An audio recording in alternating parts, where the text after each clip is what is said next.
Bem-vindos ao CDL Cast.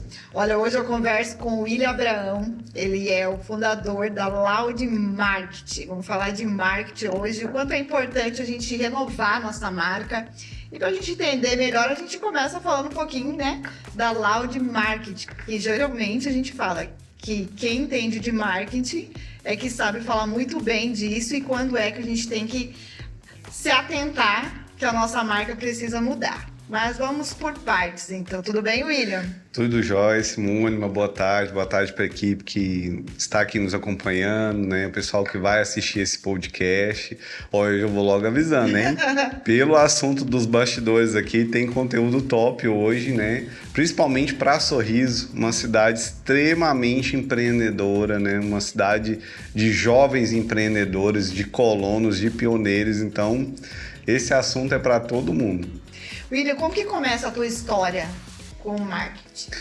Então, Simone, lá em 2009, né, eu recém-formado, já sou formado em sistemas de informação, né, e fui me pós-graduando e me especializando, porque dentro do marketing digital você tem muitas atuações que não tem tanta certificação, né, tem certificação das plataformas, mentorias, mas em tese você paga por um conhecimento que não é reconhecido em papel, né, então... lá quando eu formei, bem na minha grade curricular, eu já fui meio que me encaminhando para o setor criativo. Então, parte de programação, parte de layout era sempre que me chamava atenção, né? Quando eu me formei, eu sempre falava que às vezes a gente tem quando a gente está fazendo um brainstorm de uma ideia, a gente tem umas ideias mirabolantes que às vezes a gente chegava na internet e não sabia executar, porque não tinha material. E foi aí que me deu o primeiro estalo. Eu falei, eu vou começar a desenvolver os meus próprios materiais. E aí eu comecei a produzir foto. Então, eu queria uma foto de uma latinha suada, né? Não, mas eu não queria fazer no processo de edição. Então eu montava toda a cena, toda a composição para fazer a propaganda daquela determinada marca de refrigerante, por exemplo. E aí eu fui me especializando, né? E aí, só que eu fazia isso para mim. Então, uma pessoa me contratava, eu queria colocar um trevo de 7 folhas no negócio. Eu produzia aquele trevo, né? Não dependia da internet. Sim. As pessoas foram vendo aquilo e foram se interessando e pedindo indicação, e aí o negócio foi crescendo com a digitalização, né? Com o passar dos anos que a gente veio sofrendo esse processo de digitalização, a gente veio crescendo também. William, que ano que você chega em Sorriso com a mente fértil, já pensando, e principalmente você caiu numa cidade onde você mesmo disse, né? Uma cidade muito empreendedora e que valoriza muito a questão de fazer a propaganda correta, certa, para poder alcançar. Então, Simone, eu formando, entrei num questionamento, né? Aonde que eu vou atuar? Eu já estava numa cidade de aproximadamente 300 mil habitantes, né? Sou natural de Patos de Minas, Minas Gerais. Só que Minas Gerais, São Paulo, Rio, algumas regiões do Sul já são regiões um pouco saturadas para alguns determinados trabalhos, né? Naquela época eu não tinha nome, mas tinha muita vontade e principalmente talento, ouvindo das pessoas, né? Seu trabalho é bom, seu trabalho gera resultado, enfim. Então, é aquele famoso ditado, eu vou colocar como meta, eu vou para um local, um lugar, uma região, que eu não consigo encontrar um nome que já seja expressivo no mercado, né? E comecei a pesquisar algumas regiões e eu cheguei no Mato Grosso. E eu vi que existiam, sim, agências, mas nada como algo que eu queria construir. Eu queria construir, de fato, um nome, né? Que talvez o meu nome superasse mais ainda a minha marca, que é o assunto de hoje. Sim. E falei, vou para o Mato Grosso. Escolhi especificadamente Sorriso, porque a minha, naquela época, namorada, hoje esposa, né? Estamos casados há mais de 12 anos. Morava aqui, eu falei, bom, então se ela já está aqui, vou conhecer, né? E naquela época já tinha assim um ditado de quem bebe água de Sorriso não vive sem, né? Então, eu viajei de ônibus 2 dias naquela época, fiquei aqui meio-dia e voltei 2 dias de viagem de novo, para conhecer rapidamente a cidade, me apaixonei. Fui para minha colação de grau com as minhas malas já, colei grau, joguei o chapéu para cima vim de mudança para cá em 2009. Uhum. Trabalhei aqui em 2010, né, e surgiu uma oportunidade para gerenciar uma equipe de mídia em Brasília, né, que comandava um canal, um programa em um canal. E aceitei a proposta, a gente recém-casado, fomos para Brasília, só que infelizmente durou 9 meses lá, né, a empresa fechou, faliu e a gente não tinha muito ao que recorrer. Minas Gerais estava a 450 quilômetros dali, a gente falou, vamos voltar para Minas. Mas eu sempre fui para Minas com aquele alvo de que eu queria voltar e eu não tinha vivido a minha história aqui no Mato Grosso ainda. E trabalhamos em Minas, nos recompomos, compramos nossos móveis, porque os móveis que tínhamos, tecnicamente falando, não era nosso, né? A hora que a gente estava bem estruturado, já tinha feito um caixa bacana, eu já tinha, né, me especializado em Minas, já tinha pegado trabalhos expressivos. Foi em Minas que eu dei entrada a uma área que é a da show business. Então, eu tive a oportunidade de trabalhar com João Bosco e Vinícius, César Menotti Fabiano, Cláudio Baia Rafael. Então, eu fui meio que encontrado por essa área e comecei a desenvolver marketing digital dentro dessa área por 3 anos, né? Então, eu consegui bons trabalhos ali, mas eu via que se não fosse por aquela oportunidade específica, eu não faria nome ali.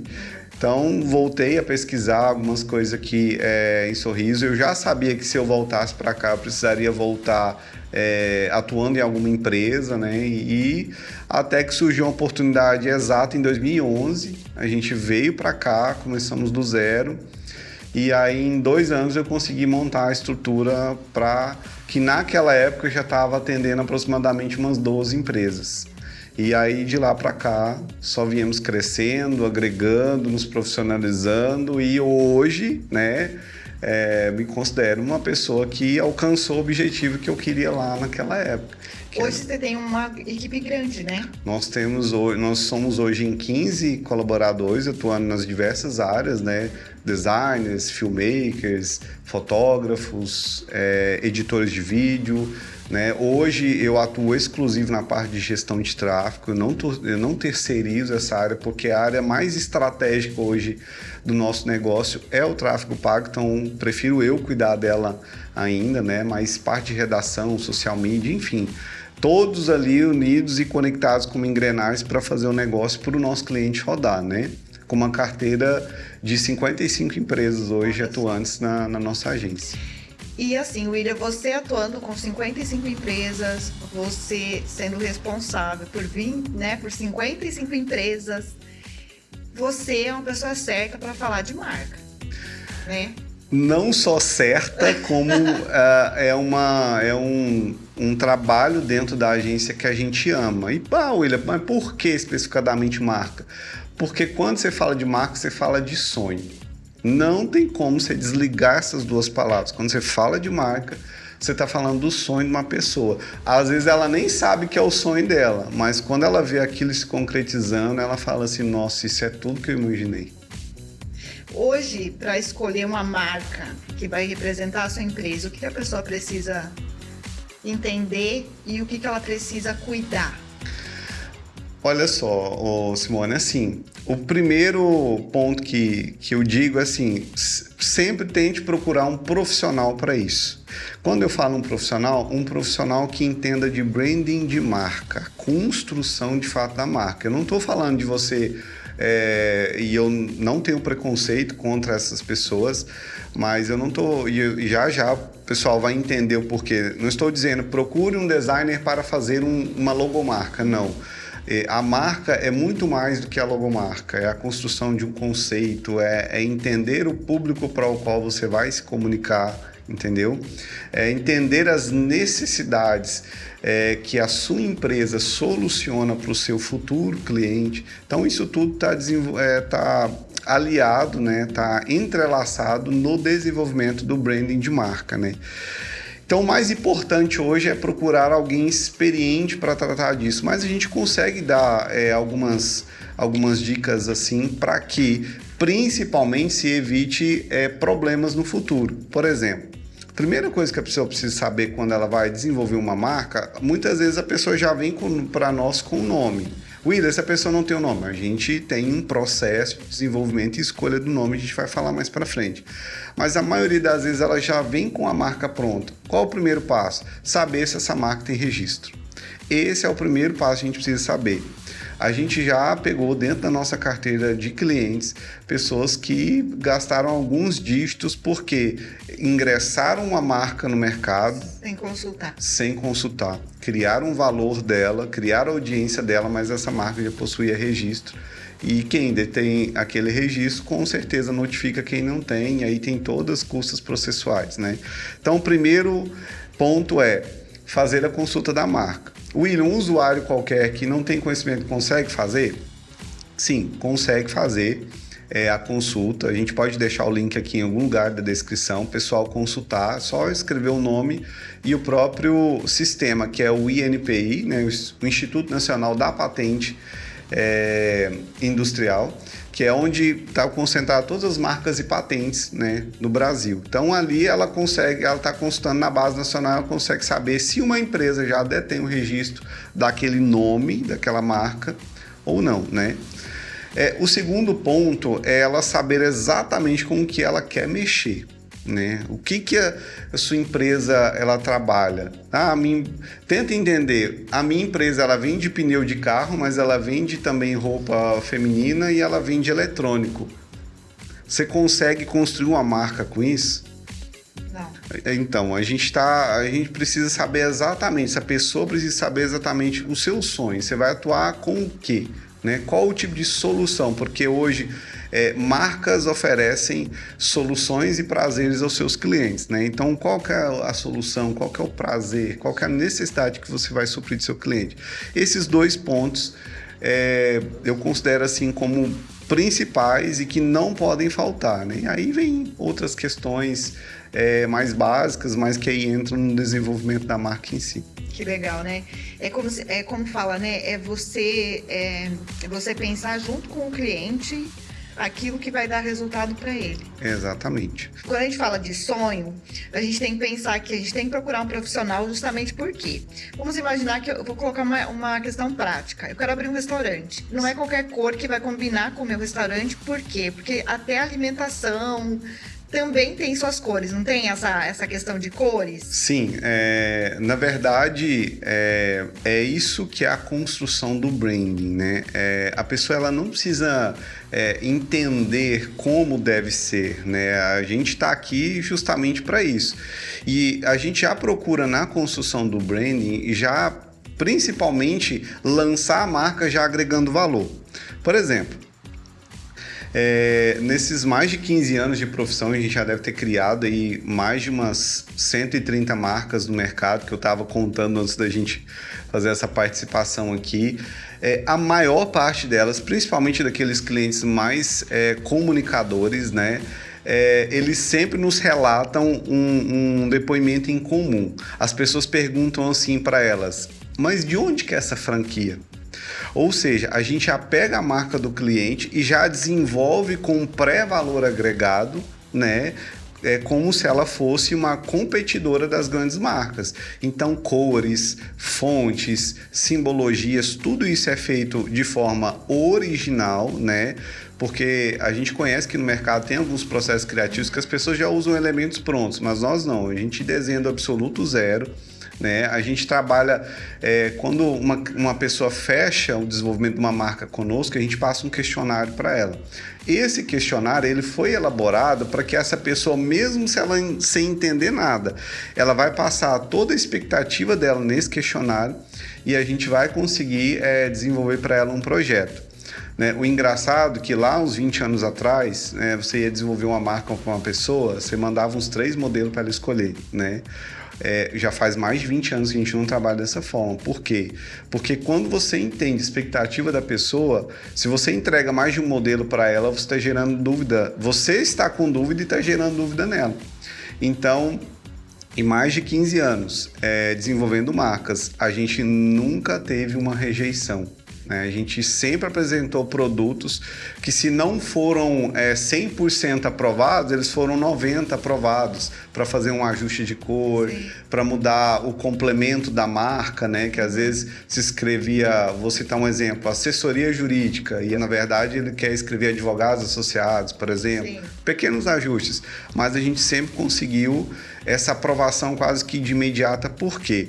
Porque a gente consegue, mesmo, novamente falando, mesmo o cliente não tendo ciência daquilo que ele quer, mas a gente sabendo as expectativas dele, a gente consegue entregar algo que ele vai gostar e que, com toda certeza, a gente já sabe que vai ter um diferencial no mercado, que já vai entrar no mercado se posicionando de forma diferente, como uma outra pessoa que talvez não participou desse processo de branding, de construção de marca.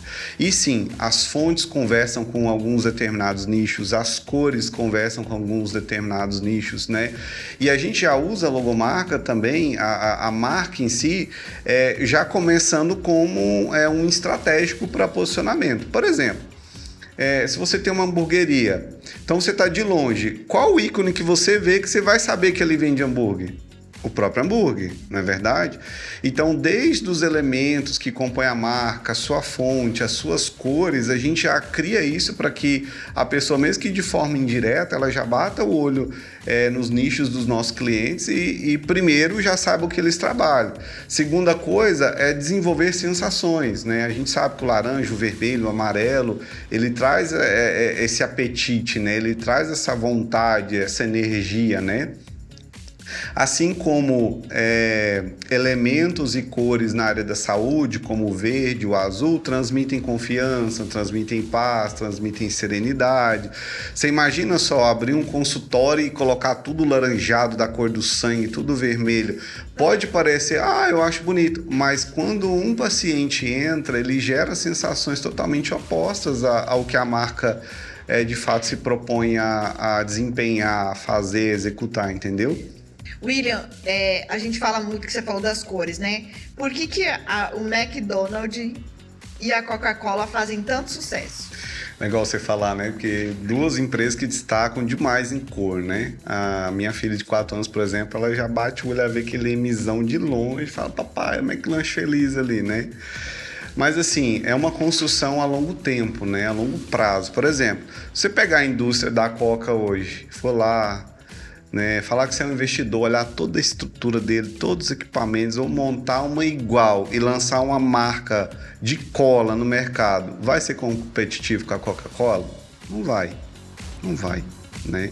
Pode gastar com marketing, com publicidade, com posicionamento, isso com certeza vai elevar, né, a audiência daquela nova marca, né? Porque ela está usando um gatilho aqui que é da novidade, né? Então, os clientes vão querer a prova daquele produto, né? Mas a Coca-Cola é a Coca-Cola, né? Assim como o McDonald's abriu aqui em Sorriso, vai dar filas quilométricas de pessoas no dia da inauguração, como acontece em várias cidades.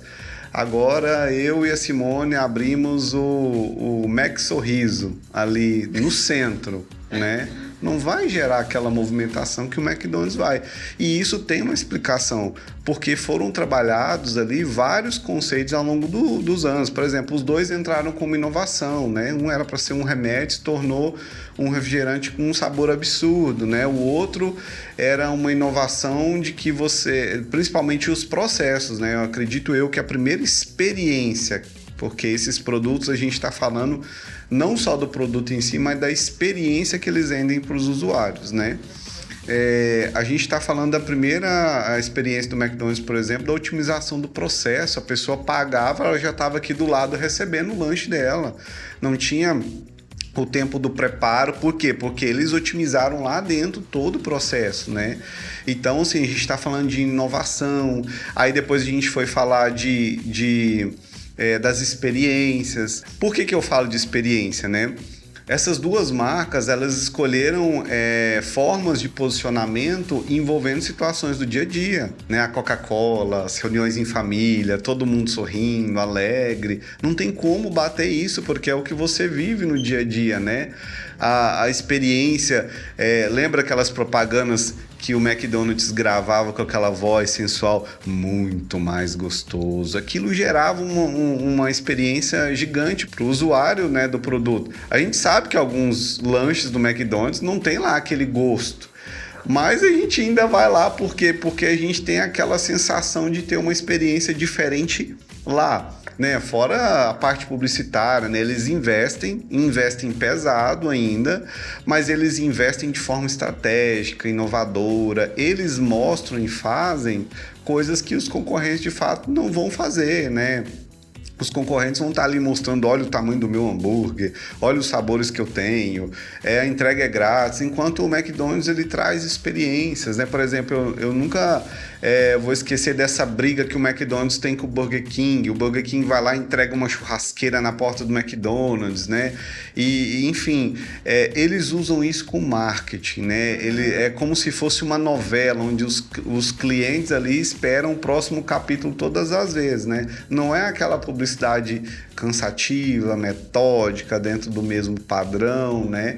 Outra questão também é a questão do valor, né? Por um lado, a gente tem ambos que oferecem preços acessíveis a todas as classes, né? Quem hoje nunca tomou uma Coca, quem não foi lá e comprou a promo do dia do McDonald's, né? Então eles se preocuparam com tudo, né? Desde o visual dos seus produtos, posicionamento da marca, os valores que eles foram, as novas experiências e promover uma esteira de produtos. A gente sabe que, se a gente for lá, tem, né, hambúrgueres de 40, 50 reais, mas eles se preocuparam em criar uma esteira para que essa experiência fosse vendida a todos e em qualquer lugar do mundo, porque nós estamos falando de duas marcas que se tornaram globais, né?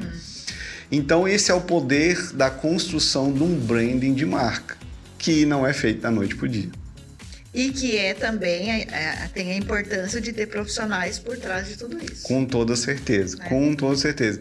Para que um dono da empresa consiga desenvolver a construção de um branding dele, né, de um branding de marca, com um valor, né, expressivo no mercado, ou ele vai ter que contratar uma empresa experiente, né?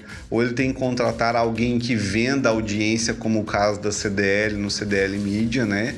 Ou ele vai ter que se formar nessa área. E principalmente porque a gente sabe, né? Por mais que eles já estão consagrados, a gente sabe que ainda eles se mantêm no mercado fazendo muita propaganda, né, Will? Sim, porque assim, cuidar de uma marca não é fácil. A marca é o principal patrimônio hoje de uma empresa, né? Eu caio naquilo que eu falei. A gente pode ir lá copiar a estrutura da Coca e colocar uma outra marca. A Coca, ela continua no império porque tem um trabalho realizado sobre ela, né? Envolve a valorização, envolve tudo. William, quando a gente já entendeu tudo sobre a marca, quando é hora de reposicionar essa marca? Porque, de repente, eu tô lá com a minha marca, tá decaindo, né? O que eu preciso fazer para que eu tenha revigorar novamente? Assim, toda marca ela precisa de reposicionamento, né? Não quer dizer que ela tenha necessidade de trocar, por exemplo, os elementos da marca dela, que ela tenha necessidade de fazer uma nova logomarca, né? Isso tudo tem que ser feito através de um processo de análise. Mas tem uma coisa simples que eu posso citar aqui, que a gente inclusive tem grandes exemplos disso na nossa cidade mesmo, que é Sorriso. Que reposicionar muitas vezes é se reajustar, aprender a falar com o público daquele tempo, daquele século, daquela idade, dependendo de quantos anos que a empresa tem. Mas, de fato, se reposicionar muitas vezes é se recomunicar com o seu usuário. Porque, assim, o internauta de 10 anos atrás não é o mesmo de agora, principalmente por conta do Covid. O Covid trouxe para nós uma digitalização que estava programada a acontecer, sei lá, daqui mais uns 20 anos, né? Então, vamos dizer que uma redigitalização de 10 anos, a gente viveu ela em 2 anos, entendeu? Então, assim, muita coisa mudou. Segundo ponto, né? A saturação do digital. emagreça rápido, renda extra. Isso gerou nas pessoas um desejo de pular publicidades muito grandes. O que isso resultou para as empresas e principalmente para as agências de marketing? Vocês precisam aprender a se recomunicar. Usar gatilhos para que vocês entrem, chamem a atenção dessa pessoa e façam a venda para ela sem que ela tenha a experiência de uma propaganda. Entendeu? Então, isso é a principal ação que uma empresa hoje... eles estão falando de reposicionamento. Será que a minha empresa precisa se reposicionar? Dá uma pensada, se o jeito que você está se comunicando, atrai a mesma quantidade de pessoas do que há 5, 10 anos atrás, né? 2, se compare com os seus concorrentes, né? Se você chega na fachada da loja dele, no ambiente interno da loja dele e acha que a sua é inferior à deles, pode ter certeza que a dele, que ele já se recomunicou, né? Que ele já se reestruturou como marca. Aqui em Sorriso, é perceptível, por exemplo, vamos pegar um nicho que a gente tem aí pioneiros, uma pizzaria, por exemplo, né? Nós temos pizzarias aqui que são pioneiras, e que você entra na estrutura, que você entra na rede social, você percebe que elas não se reposicionaram ainda. Em contrapartida, várias outras que atendem só delivery já tem uma comunicação muito mais moderna, muito mais pop, mais jovem, muito mais estratégica. Ela usa nas suas publicidades gatilhos ali que prendem ou chamam a atenção do cliente, entendeu? Então, isso acontece muito aqui em Sorriso. E você vai para esses pioneiros, a gente já tentou entrar em alguns pioneiros aqui de vários nichos, né? Eu citei aqui pizzaria como exemplo, nós temos lojas de roupa, supermercados, enfim. Eles mesmos não reposicionaram o pensamento, a mente deles. Não, eu estou faturando. Aí eles descartam a possibilidade de uma escala, que é triplicar, duplicar, quadruplicar o faturamento, usando essas estratégias do tempo presente que nós estamos vivendo, né? Ou, eu já tenho os meus clientes, naquela sensação de que eles nunca vão perder os clientes deles, ou seja, por qualidade de atendimento, ou seja, por um ambiente mais agradável, ou seja, por um sabor mais chamativo, né? Então, quando a gente fala, né, de qual o momento certo de eu reposicionar, trocar, mexer na minha marca, né? Lembrando que a marca, toda vez que a gente vai falar de marca, a gente vai falar de branding, a gente só não vai falar só da parte visual, mas a gente vai falar contexto, isso, né? Do valor, da missão, das experiências que ela oferece, não só a experiência do produto, como também a experiência que o cliente tem. Por exemplo, a gente ficou 5 anos em um espaço e eu queria oferecer uma nova experiência para o meu cliente quando ele entrasse na agência. E hoje nós estamos num lugar que desde quando a porta faz assim para ele, que a porta já é automática, quando a porta já faz assim para ele, ele começa a ter uma experiência totalmente diferente. Do momento que a porta abre até o momento que ele senta na minha mesa. Antigamente você oferecia um café passado para ele. Hoje, quando eu pergunto para ele se ele quer um café, ele tem uma experiência de vir junto uma soda, de vir junto um chocolate de marca, um Ferrero Rocher, por exemplo. Então, a gente viu que era o momento de fazer isso na nossa marca para atingir um determinado objetivo, principalmente financeiro, e a gente fez essa migração. Então fica a dica aí. Se tu tá vendo que a grama do teu vizinho tá mais verde, o teu aparelho tá com defeito. É isso aí. Só que também tem muitas dúvidas, e isso você pode falar por conta própria, né? Um exemplo seu que você também reposicionou a sua marca. Na verdade, lembra que eu falei, qual foi a primeira dica na criação de marca, né? A consulta de um registro. O nosso problema foi um pouco diferente, porque não tinha outra agência com o registro F5. A gente já estava há mais de 3 anos em um processo judicial, porque tinha uma global que tinha comprado uma patente da expressão F e o número 5, né? Então, a gente já vinha ali recorrendo, e um dia eu acho que o juiz cansou e falou assim, indeferido, irrevogável. E aí a gente, de fato, precisou, uma marca que tinha aí 14 anos de história, a gente precisou trocar ela, né? Procurar aí sim, nessa nova jornada ao nome, a gente tinha um conceito que a gente queria dar, a gente vários conceitos, na verdade, né? Porque se você se prende a um conceito só, você vai lá consultar o registro e já não está disponível. Então a gente fez várias consultas, a gente consultou mais de 88 nomes para chegar nesse nome que a gente está hoje, mas é um nome que traz o conceito que a gente queria. E aí um detalhe, mas William, perder a marca não é ruim? Isso que eu ia te perguntar, porque talvez as pessoas elas não se movem porque... Você sabe, né? Sim. Tá no modo conforto lá. Uhum. É difícil você sair dessa zona de conforto. Sim. Aí eu te pergunto, não perde? Perde se você não tem audiência, se você não tem valor, né? O que acontece? Lembra que eu falo que branding é um conjunto? Sim.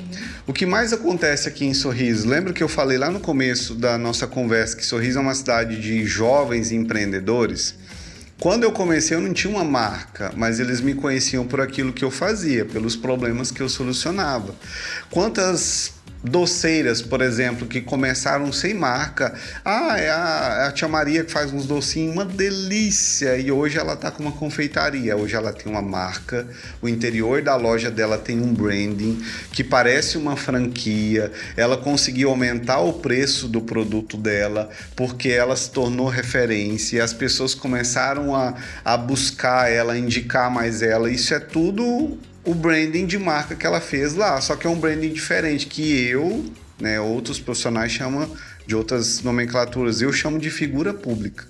Hoje a gente também tem um trabalho de marketing com figura pública, e a figura pública eu não posso deixar de dizer que é a marca daquela determinada pessoa. Por exemplo, por que nós como agência não sentimos? Lembra qual que era o meu objetivo de vir para o Mato Grosso? Eu consegui esse objetivo, que era audiência, que era valor na minha pessoa, no meu nome. Então, isso não descaracterizou o meu trabalho, não prejudicou a captação de clientes, mas aqui vem a novidade, melhorou. Por quê? Porque nasceu uma coisa nova no mercado para quem não conhecia.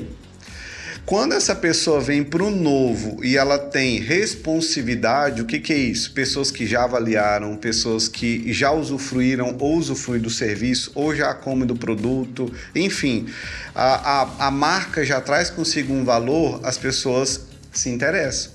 Novidade com validação pública gera interesse. E foi o que aconteceu com a nossa marca, né? Quando nós mudamos, nós consequentemente criamos uma campanha de reconhecimento de marca, porque é uma nova marca, e novas pessoas começaram a surgir que não apareceram lá atrás quando a gente fazia todo ano publicidade, entendeu? Então, essa mudança trouxe um leve gatilho de inovação, que inovação sozinha ela não faz efeito, né? Se você é novo, aí a pessoa entrou lá no perfil, ninguém comprou ainda, não tem nenhum tipo de avaliação, tem aquele mecanismo de suspeita, né? Será que isso é válido? Será que isso presta? Será que se eu comprar eles vão entregar mesmo? Será que é bom? Entendeu? E no nosso caso, não. Como a gente já tinha todo esse valor agregado para a figura pública William Abraão, a gente não teve essa dificuldade. Aliás, foi melhor. Mudamos de estrutura para uma estrutura bem melhor, mudamos de marca, isso chamou a atenção de novas pessoas e, consequentemente, refletiu em faturamento para nós. Que legal. Olha, quanta coisa que a gente aprende, né? Sim. William, eu quero te agradecer. Primeiro, eu quero que você dê um conselho para quem está em casa, que está pensando em empreender, que precisa pensar na marca. Então, que você faça um convite, talvez, para as pessoas entenderem melhor, estudar um pouquinho mais sobre marca, né? Sobre como você estrutura a sua empresa. Pense que a marca ela é extremamente importante, né, para que você fature mais, né? Porque uma loja é diferente de alguém que vende em casa, né? Por inúmeros motivos que a gente já citou aqui nesse vídeo. Então pense sim em construir uma marca. Nunca se ache pequeno o suficiente para ter uma marca. Você pode ter uma marca sem ter um CNPJ. Comece a construir o valor dela agora, né? E eu acho que nada melhor do que finalizar dando algumas dicas para o pessoal na escolha de marca. Por exemplo, não escolha nomes grandes, por exemplo, né? Escolha nomes objetivos. E esses nomes podem ser sinônimo do que é aquilo que você faz, ou uma qualidade, ou um problema que o seu produto ou seu serviço soluciona. Pode ser um adjetivo, pode ser uma ação que esse produto ou serviço ele ocasiona na pessoa. Você tem várias maneiras hoje de escolher o nome de uma marca. Pode ser sobrenomes hoje, né, na região que a gente vive, é o que assim, tá na boca do povo, né? Qual que é seu nome? Não. De que família você é? Qual o seu sobrenome, né? Então é uma estratégia muito boa, principalmente na nossa região, para a construção de marcas, entendeu? Não procure inovar no nome se você não entende de inovação, né? Americanizar um nome de uma maneira que as pessoas não consigam pronunciar. Tem palavras americanizadas ou em outros idiomas, por exemplo, a nossa agência Loud. Você fala como você escreve, L-A-U-D, Loud, e ela vem do francês, não é uma expressão brasileira, né? Então procure, se você for para o lado americano, para o lado estrangeiro, procure uma palavra que o brasileiro raiz consiga pronunciar, né? Que ele não fale outros tons que a sua marca não tem, né?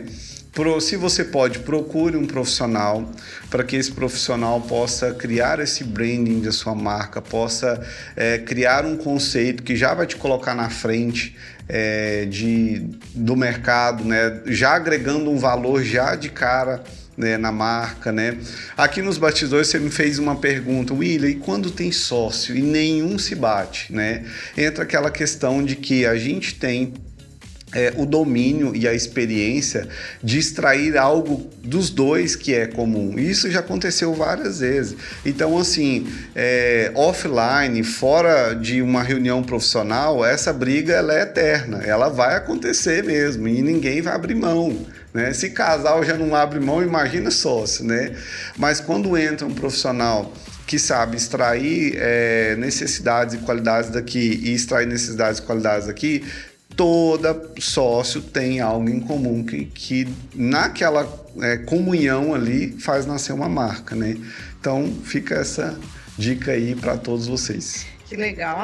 Eu aprendo tanta coisa aqui nesse CDLcast que cada vez é um assunto. Vamos voltar aqui depois para falar de marketing digital, porque já mudou muita coisa também. Vamos voltar então. Eu vou ficando por aqui. Obrigado por você acompanhar o CDLcast e todos os nossos programas aqui da CDL. Até a próxima.